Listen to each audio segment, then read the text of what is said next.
Bismillahirrahmanirrahim. Assalamualaikum warahmatullahi wabarakatuh. Perkenalkan, saya Dr. Budi Hirnawan dari Fakultas Kedokteran Universitas Muhammadiyah Surakarta. Hari ini kita akan belajar tentang sistem reproduksi wanita. Jadi tentang anatomi dan fisiologi dari sistem reproduksi wanita. Perlu diketahui untuk anatominya atau sistem organnya, anatomi dari reproduksi wanita terdiri dari dua bagian, yaitu kita akan belajar tentang reproduksi eksterna dan juga organ reproduksi interna. Dari asal katanya eksterna itu jadi organ reproduksi yang terlihat dari luar. Kalau interna itu organ reproduksi wanita yang letaknya ada di bagian dalam. Kita mulai dulu dari sistem reproduksi wanita di bagian genitalia eksterna. Jadi nanti ada yang namanya mon pubis di sini. Itu letaknya ada di atasnya ini. Ini pubis itu adalah tulang yang ada di panggul ini. Yang kalau kalian tekan di daerah sini, ini yang keras-keras itu adalah bagian tulangnya. Nah, di situ adalah daerah namanya mons pubis. Nah, di bagian mons pubis ini nanti yang akan ditumbuhi oleh rambut-rambut halus, yaitu rambut pubis, atau kalau bahasa Inggrisnya adalah pubic hair. Kemudian ada yang namanya labia mayora, yaitu labia mayora itu ada ini di bibir di bagian luar ini. Ingat labia mayora. Jadi labia itu artinya kalau di bahasa Indonesia kan adalah bibir. Jadi nanti ada dua bibir, yaitu labia mayora, dan yang kecil ini adalah labia minora yang letaknya ada di bagian agak dalam daripada labia mayora. Ini lebih tipis, lebih kecil. Kemudian ada yang namanya klitoris di sini, klitoris. Kemudian ada yang namanya vulva, ada yang namanya fundus, ada lubang vagina, ada saluran kencing. Jadi ingat, pada wanita itu lubang salurannya ada dua. Jadi untuk saluran pipis sama saluran jalan lahir itu berbeda. Nah, di sini adalah tempat vaginanya. Nah, vagina entrance atau tempat masuk vagina. Jadi ada dua lubang. Ini yang atasnya kecil ini adalah uretra, yaitu untuk tembusnya saluran kencing. Yang ini adalah untuk vaginanya. Di vagina ini nanti ada yang namanya himen, atau kalau bahasa Indonesia adalah selaput darah. Ini adalah bagian klitorisnya ada di atas sini. Nah, kalau seumpama pemasangan DC atau pemasangan selang untuk pipis itu jangan sampai salah. Jadi masuknya melalui lubang uretra ini, jadi bukan melalui lubang vagina ini. Dari mana bayi keluar? Bayi keluar itu keluar melalui lubang vagina ini.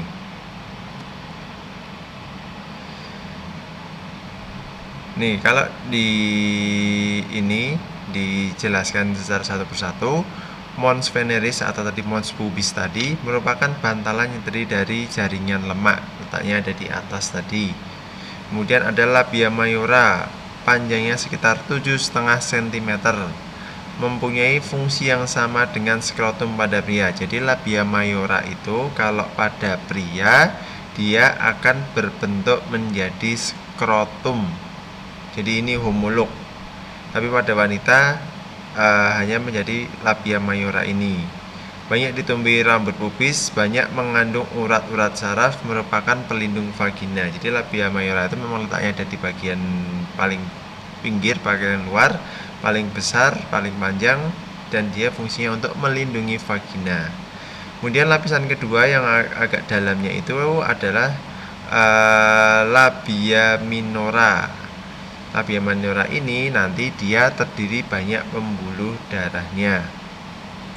Kemudian yang terakhir adalah klitoris. yang tadi yang letaknya ada di atas dari OUE atau Orvisium ureta externum tadi, jaringan ikatnya banyak mengandung ujung saraf yang sensitif terhadap rangsangan. Bentuknya kecil sekali tadi, kalau kelihatan kecil banget tadi.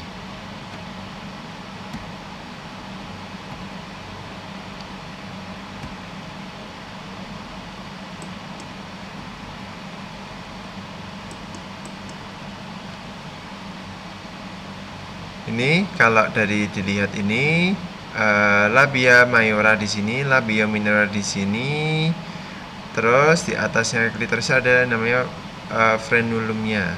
Labia minora tidak berlemak dan tidak berambut. Jadi ingat, yang berambut itu di mons pubis sama di labia mayora saja. Kalau di labia minora itu tidak berambut, terletak di dalam labia majora mengelilingi vagina. Jadi ini pintu masuk vagina ini dikelilingi oleh labia minora ini dan uretra. Tersusun atas jaringan pembuluh darah dan saraf yang sangat sensitif, bisa membesar dan melakukan lubrikasi pada vulva saat dirangsang. Vulva itu adalah di bagian dalamnya ini, namanya vulva, atau jalur masuk dari vagina itu namanya vulva vagina. Kemudian ada yang namanya himen atau selaput darah, membran tipis dan mudah robek yang menutupi lubang vagina. Jadi untuk menandakan masih virgin atau enggak, itu bisa dilihat dari selaput darahnya. Mempunyai satu lubang yang berbentuk lingkaran. Ini untuk apa? Tempat keluarnya cairan atau lendir dari uterus atau darah saat menstruasi. Jadi darah menstruasi itu keluarnya atau asalnya dia berasal dari uterus. Kemudian saat seksual pertama kali, himen akan mengalami kerusakan atau robek dengan mengeluarkan darah. Jadi ada yang mengeluarkan darah, ada yang tetap mengeluarkan darah, jumlahnya tinggal banyak atau sedikit, itu paling cuma seperti bercak-bercak darah seperti itu. Jadi untuk bentuk-bentuk dari selaput darah itu ada berbagai macam. Ada yang bentuknya anular seperti ini, ada yang bentuknya septanya, ada septumnya, ada pembatasnya, ada yang kecil-kecil, lubang-lubang kecil atau cribriformis. Kalau yang imperforata ini yang tidak berlubang lah, ini yang berbahaya. Ini karena darahnya tidak bisa keluar. Nah itu mungkin harus dilubangi sedikit kecil. Nah kalau ini lubangnya seperti ini, tidak beraturan seperti ini, dia biasanya setelah kelahiran. Jadi ingat, nah kalau selaput darah ini bisa robek tanpa melakukan hubungan seksual, bisa. Jadi misalkan seumpama olahraga senam, itu kan biasanya gerakannya kan lentur dan sebagainya, itu bisa tidak sengaja dia melubangi lubang vaginanya. Terus bagaimana mengeceknya kalau dia masih perawan atau enggak? Itu bisa dari pernyataan dia langsung atau enggak, nanti ada pemeriksaannya itu bisa melalui pantat. Jadi ceknya melalui pantat. Nah itu harus dilakukan di dokter. Kemudian setelah di bagian eksterna itu ada yang namanya bagian interna. Kalau bagian eksterna tadi dia cuma kayak seperti pintu masuknya, jadi dia terlihat dari luar, jadi dia belum kelihatan untuk bagian dalamnya, dia cuma bagian luarnya saja. Nah kalau interna ini dia merupakan bagian dalamnya, bukan yang ini adalah kandung kemih. Jadi kandung kemih itu memang letaknya ada di depan dari uterus atau dari vaginanya ini. Nah, kalau seumpama dia terisi penuh, lah itu juga akan menekan dari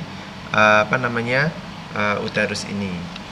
Nah, ini yang saya bilang tadi, ini adalah tulang pubis ini. Nah, tulang pubis ini yang nanti atasnya disebut os pubis yang nanti menjadi mons pubis tadi. Ini ingat, dilihat, ini adalah kandung kemihnya. Ini salurannya yang menuju keluar adalah OUE. Jadi ada dua saluran pada wanita itu. Saluran kencing ada di kecil ini, di bawah klitoris. Kalau ini saluran vagina, dia akan ada yang agak bawahnya lagi, saluran vagina. Jadi yang disebut vagina itu ini, seperti ini adalah jalannya masuk lubang vagina yang seperti ini. Nah, ini nanti di ujungnya itu ada yang namanya uterus. Nah, uterus kalau belum terisi bayi itu memang bentuknya kecil seperti ini, seperti kepalan tangan. Nah, ujungnya ini ada yang namanya cervix uteri. Cervix itu kalau bahasa Indonesia adalah leher. Nah, leher di lehernya pada uterus. Nah, pada cervix uteri ini dia yang sering terjadi yang namanya kanker serviks. Kanker serviks terjadi letaknya ada di bagian serviks ini. Ini uterusnya. Kemudian uterus itu nanti ada dua saluran. Saluran tuba fallopiae ini, kemudian ujungnya kemana? Ujungnya adalah menuju ke ovarium. Nah, ada dua, kanan sama kiri salurannya ini.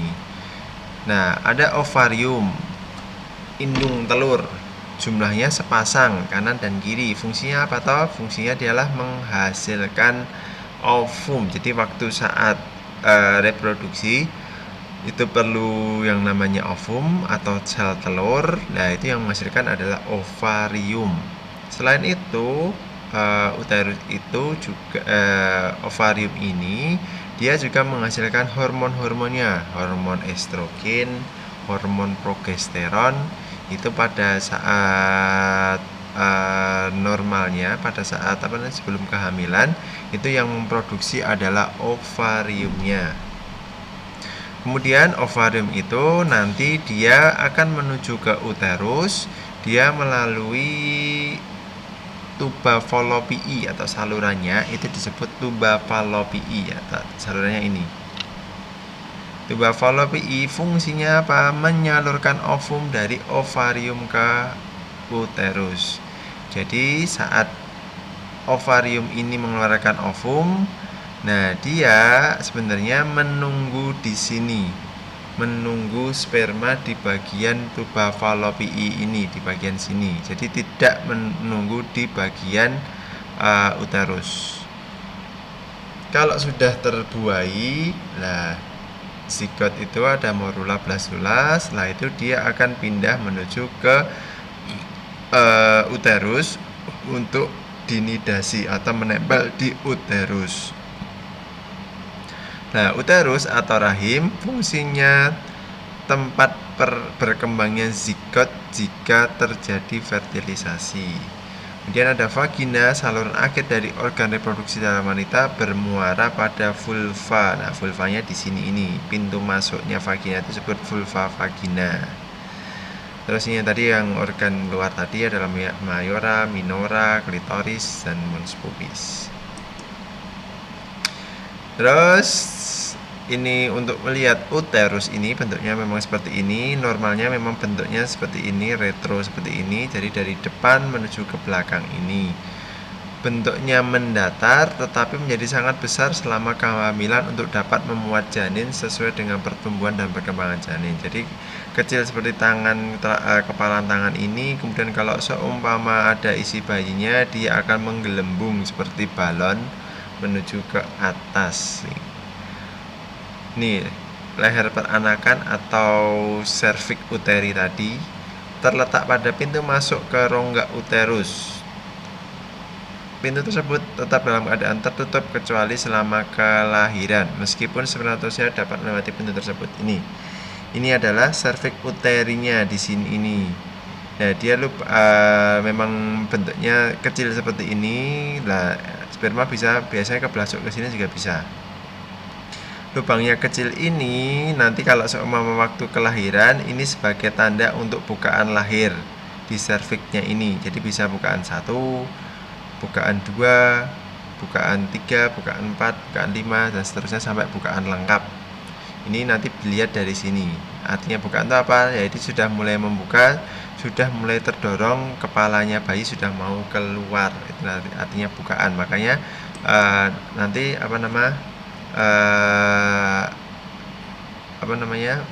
waktu saat kelahiran dia akan membuka. Terus ini yang vaginanya tadi, tubofibromuskular. Biasanya mendatar antara kandung kencing dan rektum. Ingat, ini ada yang saluran tadi, saluran kencing tadi, ini vaginanya, ini saluran anus di sini di belakang. Jadi vagina ini di antaranya ini saluran pipis, saluran BAB. Nah, ini vaginanya ini.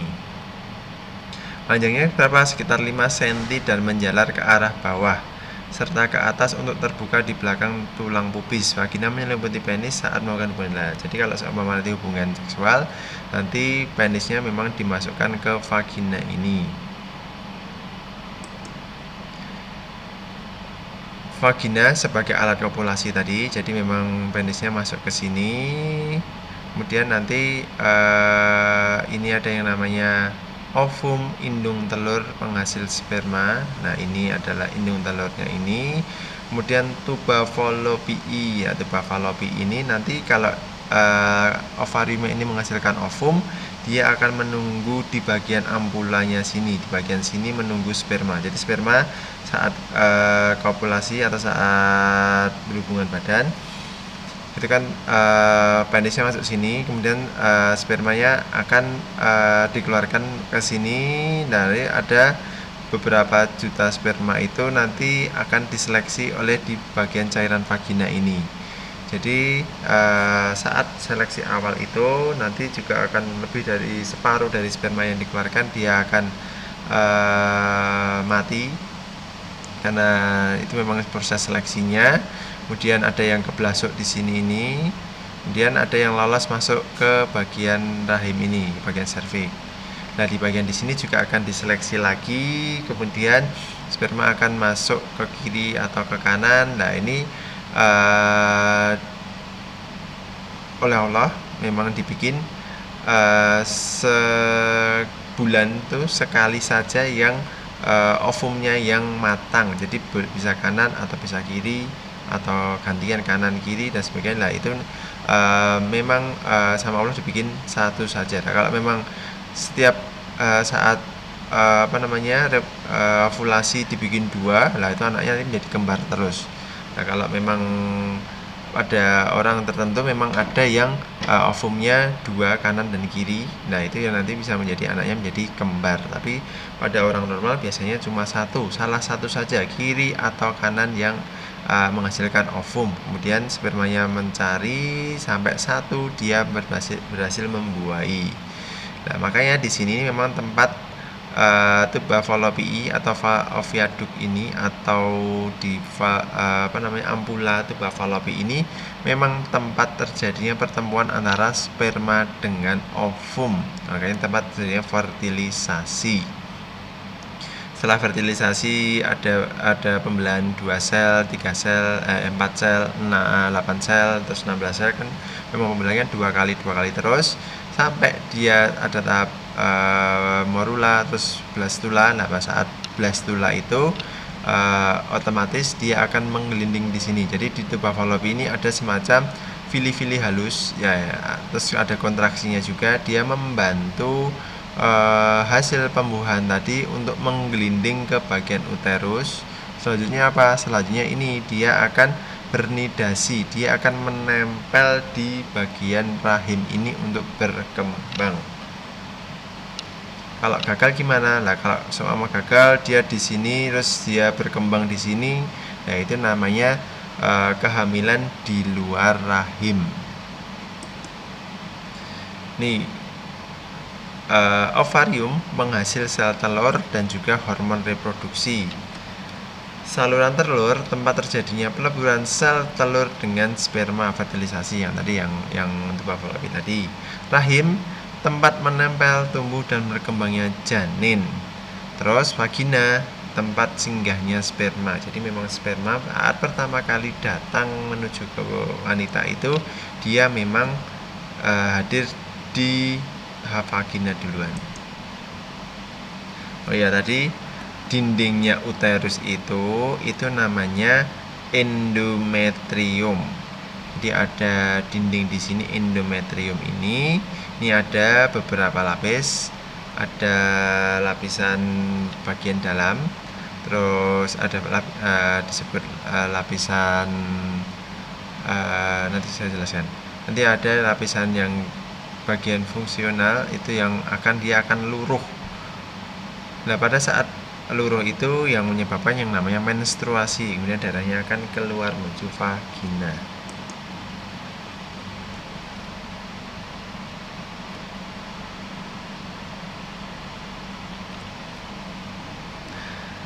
Ini tuba fallopiae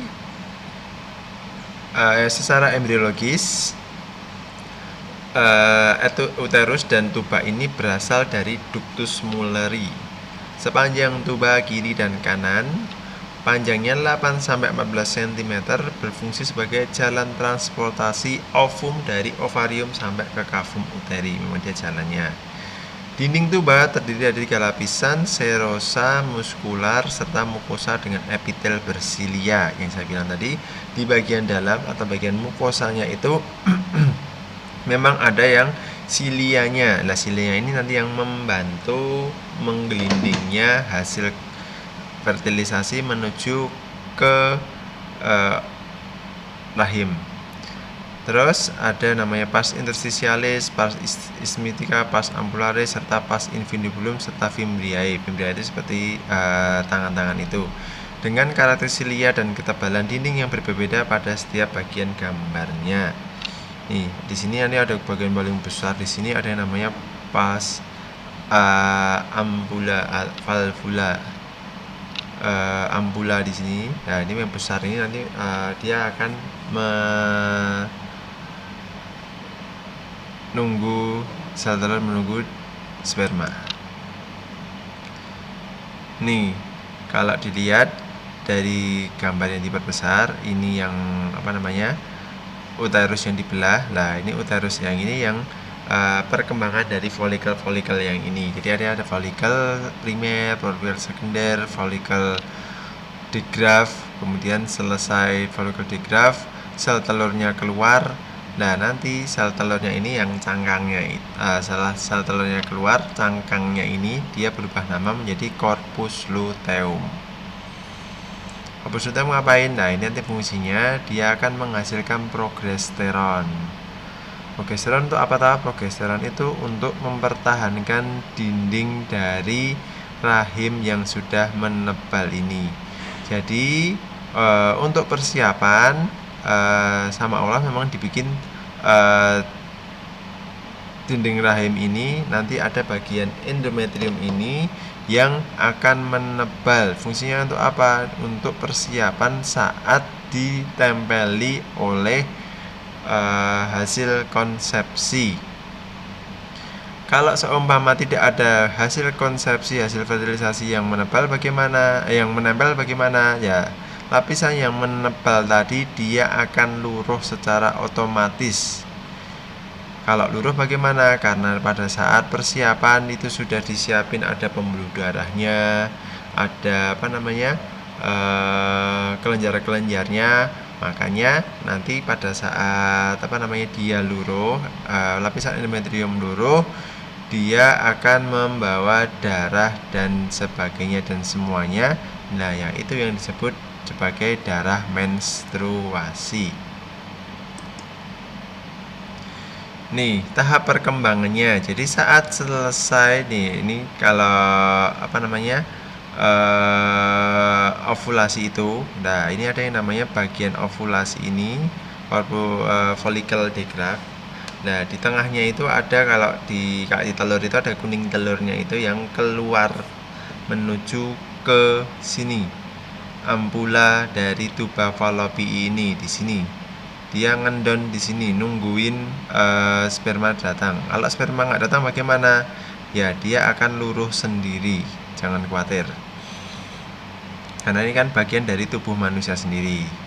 Nah nanti yang sel telurnya cangkangnya ini berubah menjadi kuning dan ini disebut nanti corpus luteum.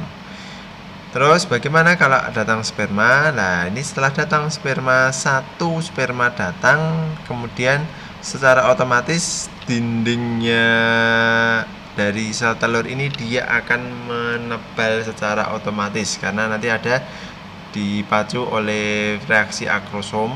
Reaksi akrosom itu ada di bagian kepala sperma. Dia memicu reaksi itu yang akan menyebabkan terjadi kortilisasi atau di bagian dinding luarnya itu akan menebal sehingga sperma lain tidak bisa masuk. Kemudian ada pembelahan. Nah, pembelahan pertama satu sel menjadi 2 sel, ini menjadi 2 sel, kemudian menjadi 4 sel, kemudian menjadi 8 sel, kemudian menjadi 16 sel, 32 sel. Nah, itu jadi yang namanya stage-nya morula, kemudian ada yang namanya blastula. Nah, kalau blastula berarti sudah ada semacam blastosis ini atau lubang seperti ini. Terus masanya ini akan menempel di sini. Nah, pada saat fase blastula ini atau hari ke-6 ini dia sudah mulai sampai ke bagian sini. Jadi dia bertahan glinding pelan-pelan sambil membelah pelan-pelan. Nah, nanti setelah itu dia akan menempel pada salah satu dinding dari endometrium. Setelah dia menempel, kemudian dia ambles masuk ke dalam uterus ini, implantasi pada hari sekitar 7 sampai 10. Nah, setelah ini ada yang namanya sincitotrophoblast dan sebagainya ini. Nah, sincitotrophoblast ini dia nanti akan menghasilkan namanya hormon HCG. Nah, hormon HCG dihasilkan itu untuk apa? Nah, nanti hormon HCG itu nanti mengganti fungsi dari LH supaya apa toh? Supaya corpus luteum tetap dipertahankan. Kenapa? Ingat tadi corpus luteum dia menghasilkan progesteron untuk mempertahankan endometrium, sehingga kalau corpus luteum masih bisa dipertahankan oleh hormon beta HCG, nanti otomatis progesteron masih diproduksi, endometrium tetap dipertahankan sehingga tidak luruh. Kalau tidak ada progesteron bagaimana? Dia akan luruh menjadi menstruasi lagi. Ini tahap-tahap perkembangannya dari folikel. Ini folikel primer ini, terus folikel sekunder dia bermeiosis menjadi 1N, terus folikel sekunder, terus folikel digraft. Nah, ini sudah mulai matang. Setelah matang ini dia akan didanding di bagian lapisannya ada yang pecah, folikelnya pecah tapi tetap utuh, ada semacam lubang kecil ini. Nah, lubang kecilnya ini yang nanti disebut mengeluarkan ini, tengah-tengahnya ini mengeluarkan sel telurnya untuk menunggu. Setelah itu bagaimana toh? Ini loh yang saya bilang cangkangnya tadi dia akan berubah menjadi corpus luteum untuk menghasilkan progesteron. Selanjutnya prosesnya seperti ini tadi, menunggu kemudian ada sperma datang. Nah, kalau siklus menstruasi itu sebenarnya bagaimana toh? Jadi yang disebut siklus menstruasi itu dari bukan selama 7 hari mens saja, tapi siklus secara keseluruhan hidup secara keseluruhan selama 1 bulan itu yang disebut siklus menstruasi.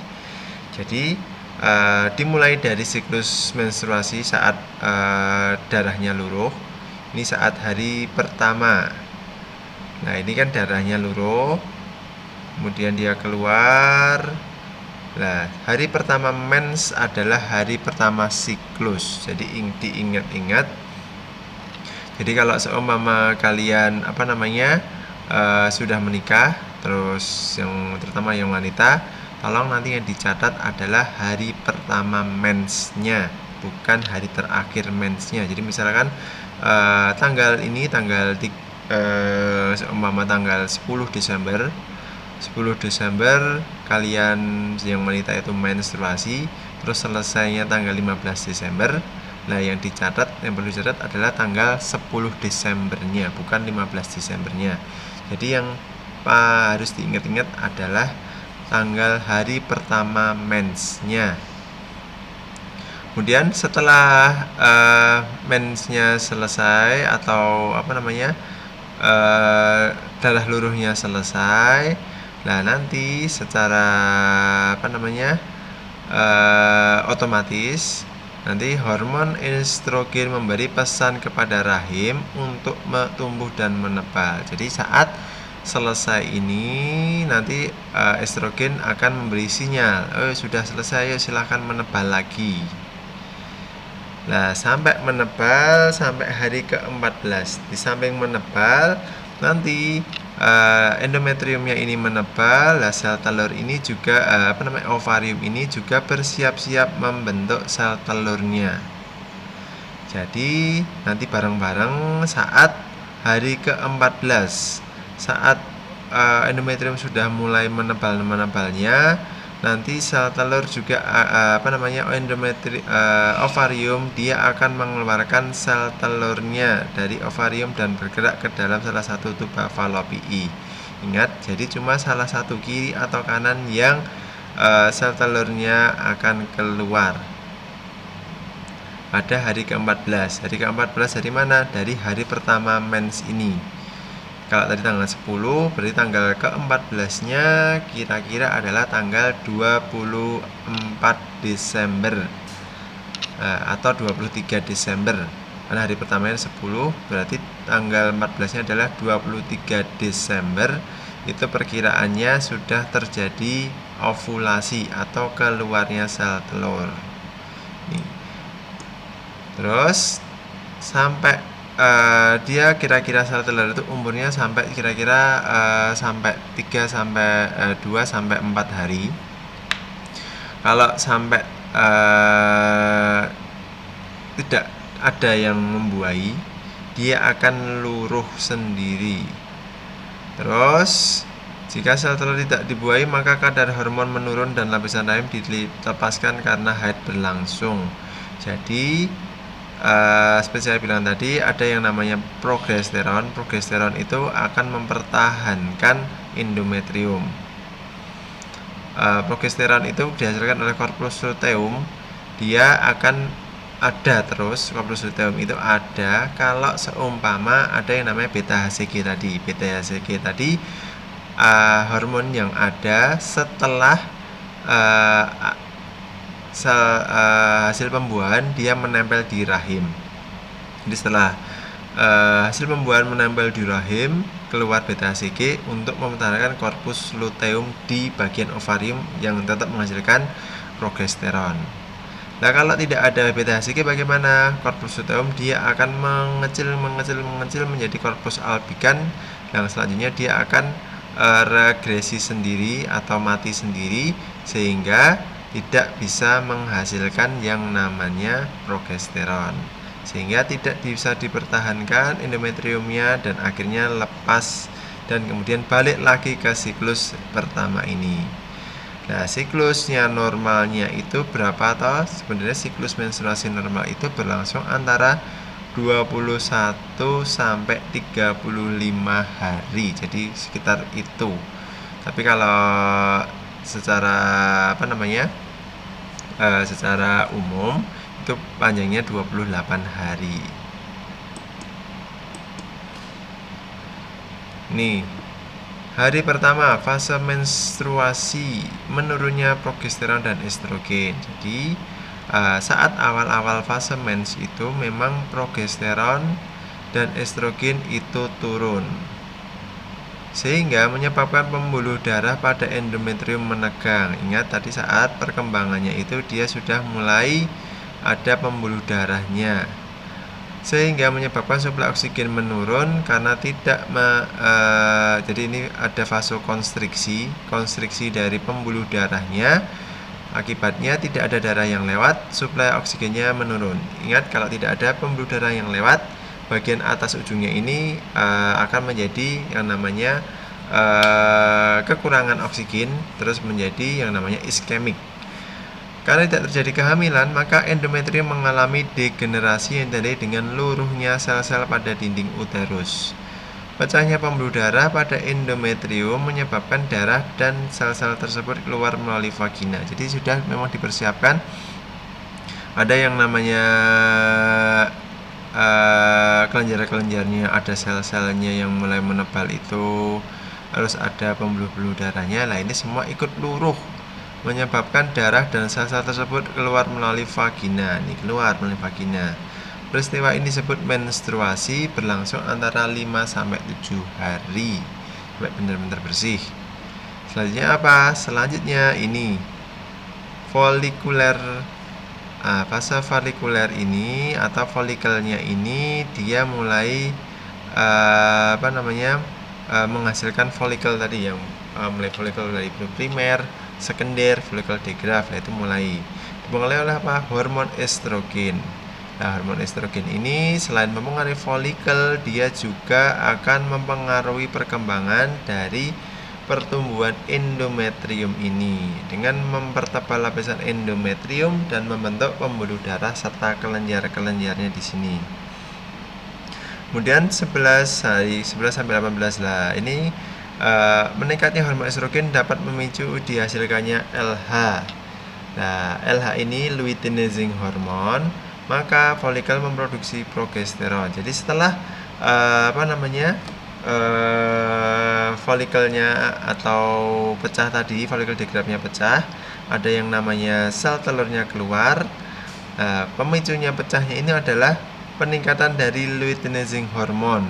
Nah, estrogen meningkat, terus LH-nya meningkat. Nah, itu memecah sehingga sel telurnya keluar. Nah, nanti luteinizing hormone ini yang akan menyebabkan folikelnya tadi, cangkangnya tadi berubah menjadi luteum, corpus luteum. Makanya kan luteinizing hormone menyebabkan luteinisasi dari korpus folikel tadi menjadi corpus luteum. Selanjutnya, corpus luteum tadi menghasilkan yang namanya progesteron. Hormon-hormon ini berperan mematangkan folikel dan merangsang ovulasi. Ovum ini bergerak sepanjang tubuh fallopian. Pada saat seperti ini, wanita tersebut dalam fase fertil.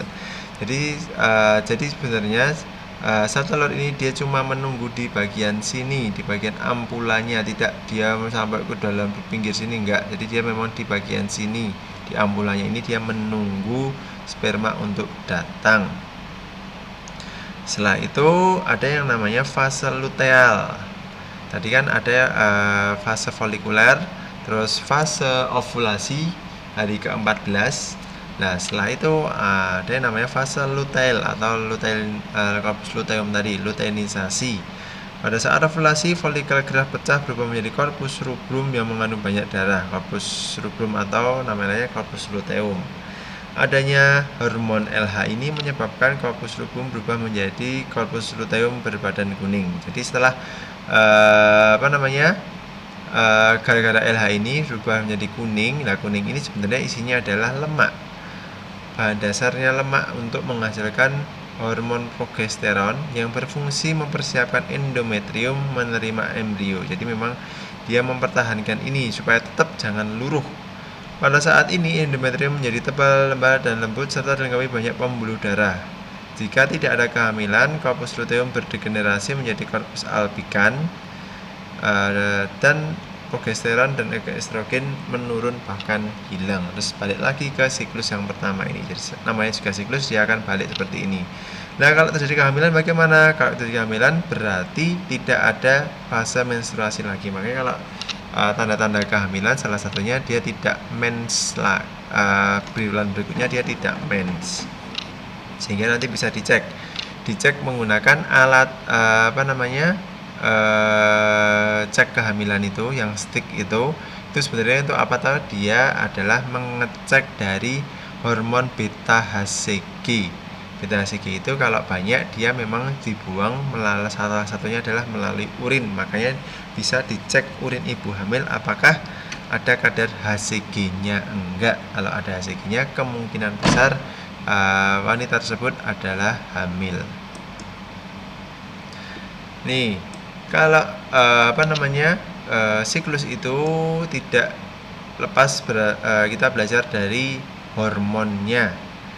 Jadi saat si manusia di siklus menstruasi ini yang merah-merah itu memang dia digambarkan sebagai menstruasi. Ini kita lihat pada saat menstruasi ini apa toh hormonnya ini. Nah, hormon yang titik-titik ini adalah hormon FSH. Yang garis lurus adalah hormon LH. Pada saat menstruasi hormonnya FSH sama LH ini cenderung rendah. Kemudian nanti saat mulai akhir mensnya itu FSH mulai meningkat. Terus kalau sudah meningkat bagaimana? Namanya juga follicle stimulating hormone. Nah, kalau dia namanya juga menstimulasi perkembangan dari follicle, nah nanti follicle yang ada di bagian ovarium tadi, dia mulai mengalami perubahan dari follicle primer menjadi follicle sekunder. Akibat dari apa? Dari hormon FSH ini. Terus kalau sudah mulai folikelnya berubah menjadi folikel sekunder, folikel primer menjadi folikel sekunder itu nanti ada dihasilkan yang namanya hormon estrogen. Kalau ada di gambar, hormon estrogen ini gambarnya adalah yang garis ini. Nah, setelah setelah folikelnya mulai berubah, kita lihat estrogennya dia mulai ada atau mulai dihasilkannya estrogen. Meningkatnya estrogen menyebabkan dinding uterus pulih kembali dan menghambat produksi FSH. Jadi nanti ada feedback negatifnya. Jadi tandanya ini loh estrogennya sudah diproduksi, makanya stop produksi FSH-nya dia akan di stop. Jadi kita lihat gambarnya estrogennya ini mulai naik, gambar FSH-nya dia mulai turun karena tugasnya FSH sudah selesai. Tugasnya dia adalah menstimulasi folikel supaya berkembang. Folikel berkembang menghasilkan estrogen. Estrogen ini yang feedback negatif terhadap FSH. Terus bagaimana kalau sudah ada estrogen ini? Kita lihat pada saat menstruasi endometriumnya ini meluruh, gambarnya meluruh atau dindingnya menipis. Nah, setelah ada estrogennya mulai meningkat, penebalan dindingnya juga mulai menebal. Ini di bagian endometrium. Jadi ini ada bagian di hormon di gonadotropinnya, ada di ovariumnya, ada di endometriumnya, ada di folikelnya. Ingat tadi FSH datang, nah dia mulai terjadi perkembangan dari folikelnya. Kalau sudah mulai berkembang, kemudian estrogennya keluar, terus dindingnya juga mulai menebal, FSH malah menurun. Nah ini estrogen ini selain menyebabkan perkembangan dari dinding dari uterus, ternyata dia juga akan menyebabkan feedback positif terhadap hormon LH. Kalau tadi feedback negatif terhadap hormon FSH sehingga menurun, ini menyebabkan feedback positif terhadap LH. Karena feedback positif, LH-nya dia akan naik tinggi banget sampai sebelum ovulasi. Nah, saat dari teori dibilang gara-gara LH-nya ini meningkat tajam sebelum ovulasi ini, dia yang akan menyebabkan dinding dari folikel ini ada yang pecah. Kalau pecah bagaimana? Kalau pecah akibatnya keluarlah sel telurnya yang disebut ovulasi. Setelah ovulasi LH-nya akan menurun. Nah, karena tugasnya sudah mulai selesai, estrogen itu dia akan mulai menurun setelah ovulasi. Jadi ingat, estrogen itu meningkat sebelum ovulasi. Nah, nanti tugasnya digantikan lah. Ini selanjutnya LH bagaimana toh? LH tadi selain menyebabkan pecahnya ini, dia juga akan menyebabkan perubahan dari corpus rubrum tadi atau cangkangnya tadi berubah menjadi corpus luteum. Nah, corpus luteum itu apa? Corpus luteum itu nanti dia menghasilkan ini, menghasilkan progesteron.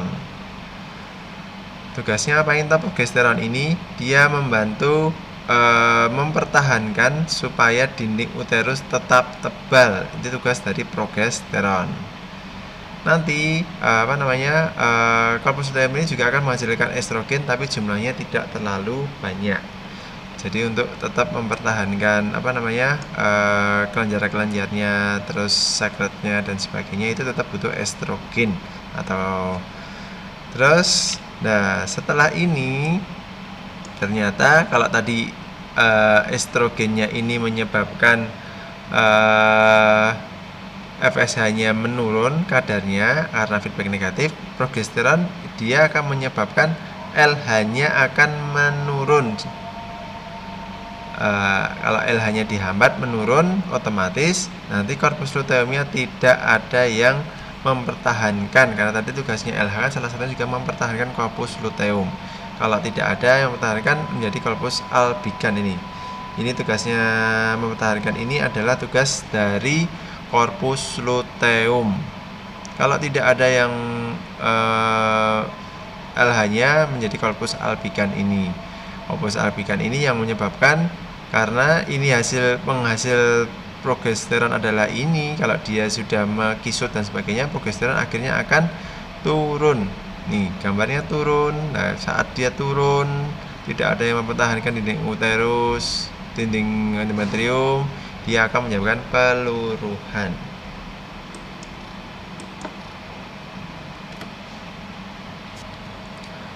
Ini kalau ditanya dari mana tak FSH sama LH itu, nah gambarannya dari sini.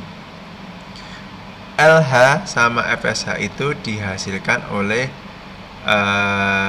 hipofisis anterior. Jadi hipotalamus itu nanti dia akan mengeluarkan gonadotropin releasing hormone yang ke pituitary anterior. Nah, ini akan merangsang keluarnya FSH sama LH.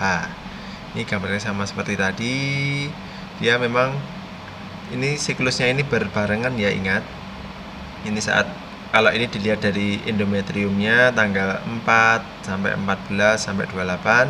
Terus ini dilihat dari kadar estrogennya, dia mulai naik, terus dia turun sedikit, terus akan dipertahankan. Terus ini progesteronnya dia akan naik setelah ada corpus luteum ini, dia akan naik.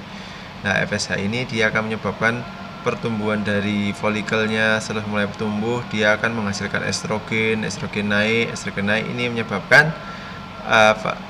feedback positif terhadap LH nya naik tajam. Terus LH nya menyebabkan pecahnya folikel, kemudian keluarnya saluran telur sel telurnya, kemudian LH nya turun, terus menghasilkan ovulasi ini, corpus luteumnya menghasilkan progesteron efek negatif terhadap LH nya turun, tidak ada mempertahankan corpus luteum, menjadi corpus albigan.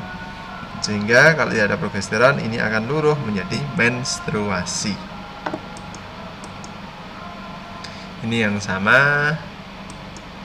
Terus ini juga gambar yang sama. Jadi dalam satu siklus ini nanti ada, kalian lihat ini. Nah, saat ovulasi itu ternyata kalau di tem itu kira-kira body temperaturnya tubuh wanita itu hangat. Ini gambarannya kira-kira kalau endometrium itu saat fase proliferasi, jadi dia mulai ada pembuluh darahnya bentuknya seperti ini, seperti per ini. Jadi kalau per itu kan dibikin seperti itu supaya kalau ditarik itu kan akan memanjang karena tempatnya akan minimalis, jadi harus dimampatkan sedemikian rupa sehingga bentuknya seperti per. Ini pembuluh darahnya coil namanya coil arteri. Jadi arterinya seperti coil, seperti per. Nah, inilah yang menyebabkan kalau dia luruh sudah ada darahnya di sini. Nah, ini yang menyebabkan saat menstruasi keluar darah. Ini negatif feedback, positif feedback.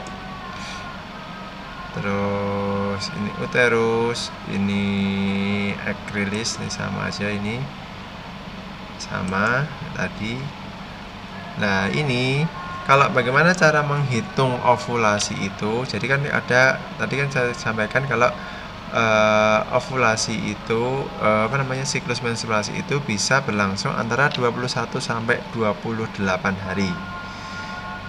Jadi caranya adalah ini dengan mengingat hari pertama mensnya sampai hari pertama mens berikutnya. Itulah siklus kalian. Kalau seumpama ini 30 hari, seumpama tanggal 1 November, kemudian 1 Desember diperkirakan akan menstruasi lagi. Nah, itu nanti bagaimana cara mengukur ovulasinya itu, ini dilihat dari ini fase lutealnya ini. Lah, fase luteal inilah fase yang tetap. Jadi jumlah 14 hari.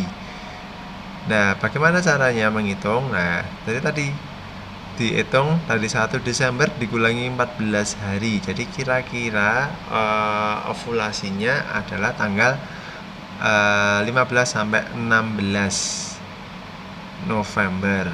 Itu kalau siklusnya dia 30 hari. Kalau siklusnya 28 hari bagaimana? Ya tinggal dikurangkan aja tahu. Kalau 1 November dia mens, diperkirakan nanti tanggal 29 November dia akan menstruasi, sehingga nanti 30 akan menstruasi, sehingga tanggal 28 menstruasi. Nah, dari tanggal itu dia akan dikurangi 14 hari, sehingga kira-kira perkiraan ovulasinya adalah tanggal 14 November. Kalau ini tadi kan perkiraan adalah 16 sampai 17 November, akan dikurangi 2 minggu.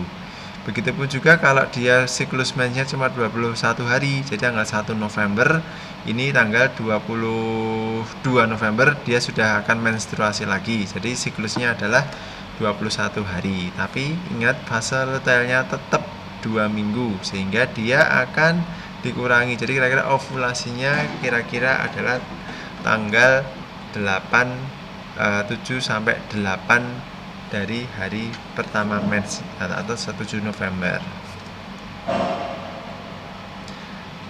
Sudah paham ya ini ya, untuk ngitung ovulasi.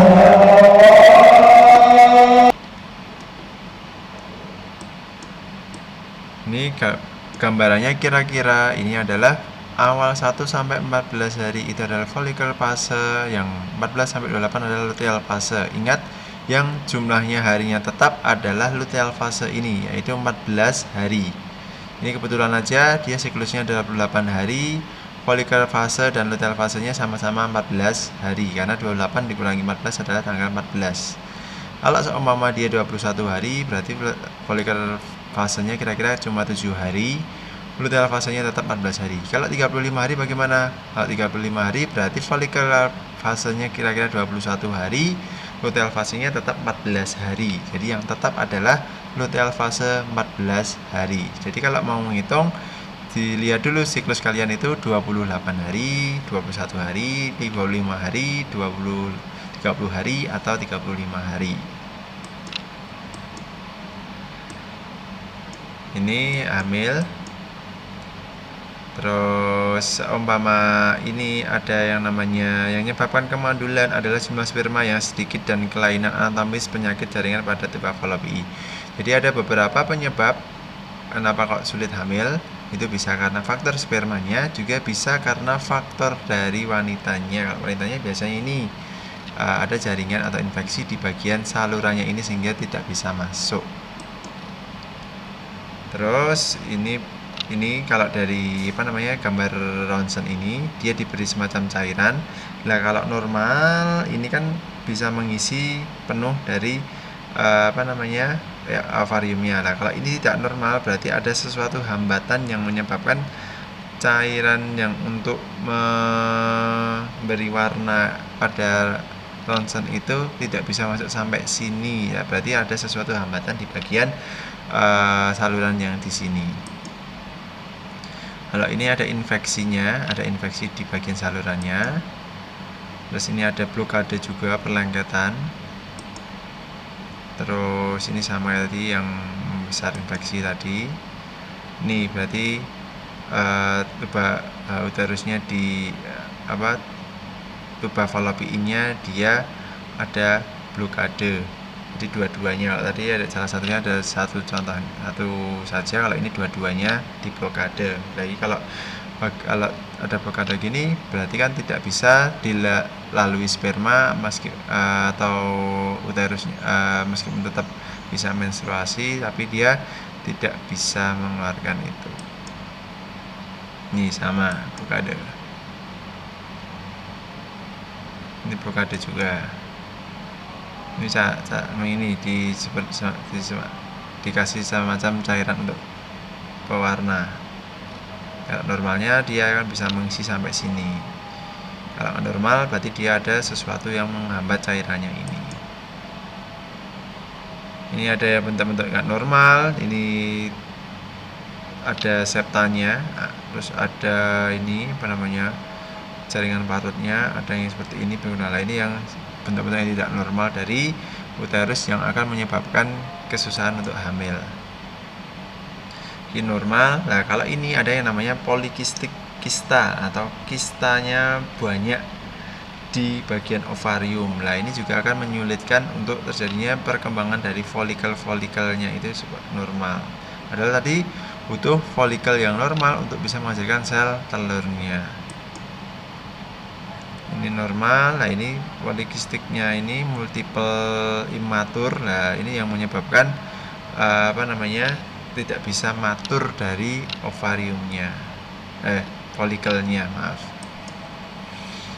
Ini normalnya, ini polikistik PCOS itu kalau bahasanya, polikistik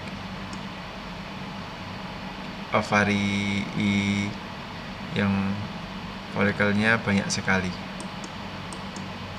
Ini gambarnya seperti ini. Kalau di USG folikelnya polikistik, kista-kistanya banyak.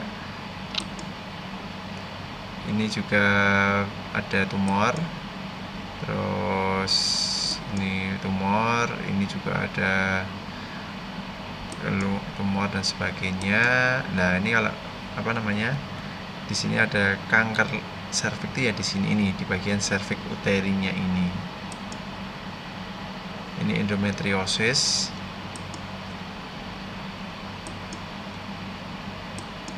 Jadi ada infeksi pada endometrium, jadi endometriosis.